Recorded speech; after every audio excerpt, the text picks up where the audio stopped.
Well, actually, this is not my first book on investing. In fact, I've written 4 books on investing. All right, Secrets of Self-Made Millionaires, Secrets of Millionaire Investors, Profit from the Panic, Profit from the Asian Recovery, and Winning the Game of Stocks. So it's a 4th book on investing. And what inspired me to write this book is basically to update the latest strategies that I use in investing, which is one of my passions, actually. Right? Because I believe that everyone, whether you're a teacher or whether you are a banker, you need to learn how to invest. All right? Because you can work very hard in your job, but end up broke.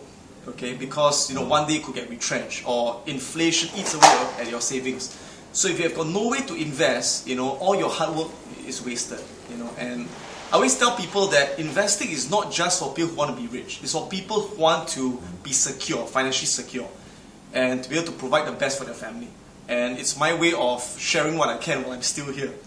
We won't be here forever, basically. So it's leaving a legacy so that my children can read it, people can read it and benefit. Yeah.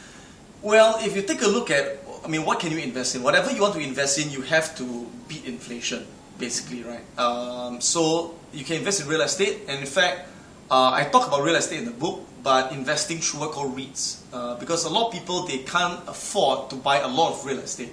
But there's another way to do it through REITs. In other words, buying real estate through the stock market. What else can you invest in? Bonds. Bonds, the returns are too low, and right now bonds are overpriced. Gold has been a great investment from 2000 to 2012. But as of 2013, gold is on a downtrend, and cheap will become even cheaper in gold. So to me, stocks offer the highest returns in the long term compared to most other assets. And to me, it is the safest. Okay, the reason is this: that when you buy a property, and it goes down when you can't get out fast, it's illiquid. But for a stock, if you follow the rules and you buy the wrong company, you can get out really fast in a day. So to me, stocks are a lot more versatile, they're a lot safer, and they give higher returns. To be fair, I wouldn't say I came from humble beginnings. I come from a pretty wealthy family, actually. But my dad was the kind of person where my dad's a multi-millionaire, but he didn't give me a cent. Right? In fact, my dad was against me going into business. He said, join the government. Right? The government in Singapore is secure, is well paid and all that. And I said, no, I want to be an entrepreneur. And he was really against it. He didn't give me a cent, so I started everything myself. And the way I started was I started very young. I started my first business at 15 years old. One of the reasons was because my father believed that he will only provide for my food and my education. That anything more, which is any toys or games, or I want to go traveling, you buy it yourself, you earn it yourself. So at a young age, I learned that I had to earn my own money. And I got very inspired by role models. People like your Donald Trump, your Steve Jobs, your Warren Buffett, and they inspired me to say, wow, I want to be able to be an entrepreneur, to build something. I'm a very creative person by nature, so I can't draw.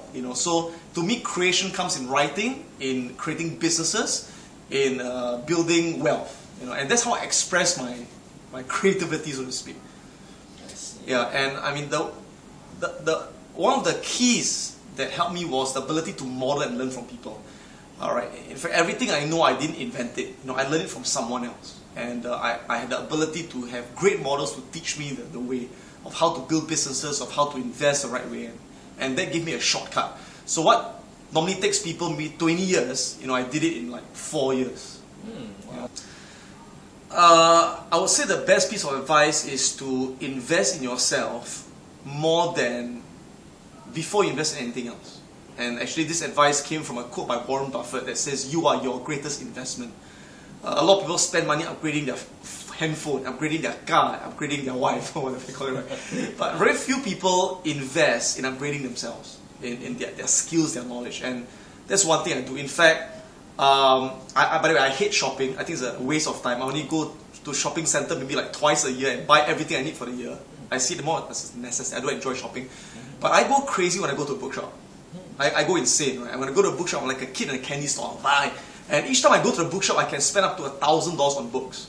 And I devour books, basically. I easily read 3 books a week minimum. And I don't really read fiction. To me, if I want to be entertained, I go watch a movie. But I read books basically to absorb knowledge from people. What, again, people have taken years to achieve. When they pen it down through biographies, I get to cut short their learning curve. And so, I've read almost every book written on business, on investing, on NLP, on psychology, and that has been one of the keys to my success.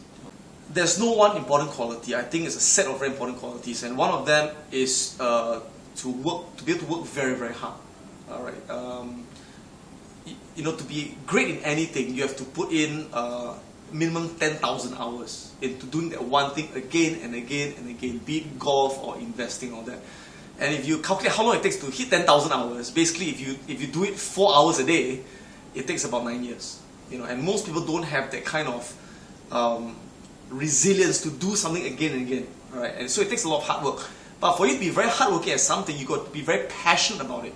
You can't work very hard on something you've got no passion for.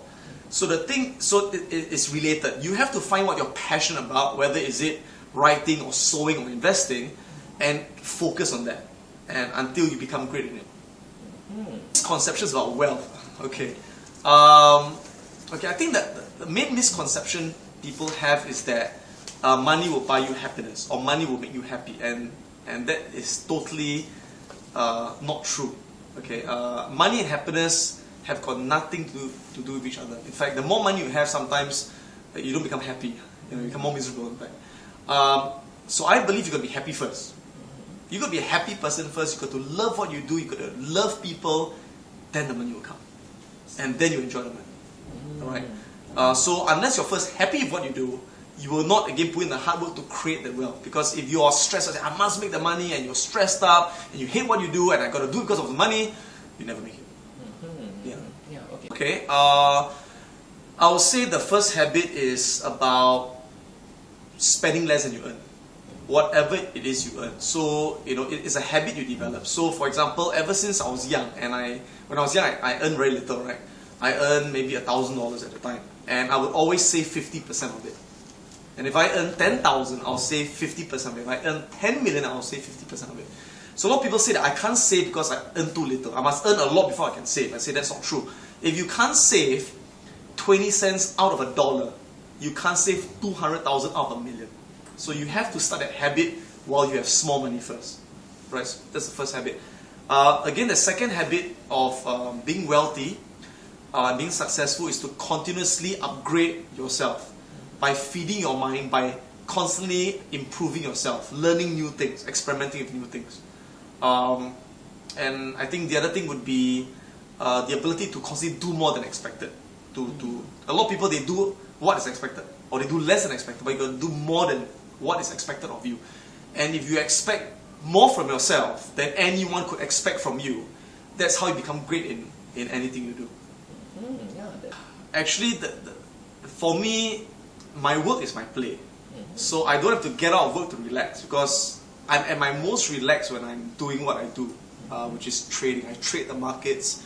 I love trading, I love writing, I love speaking. So to me, that is joy. So I don't need to do anything besides that to enjoy, to unwind, because that's my way of unwinding. But when I'm not doing that, basically I spend time with family. Alright, I'm a family guy. I don't go out with friends that much. I don't go drinking. I don't go clubbing.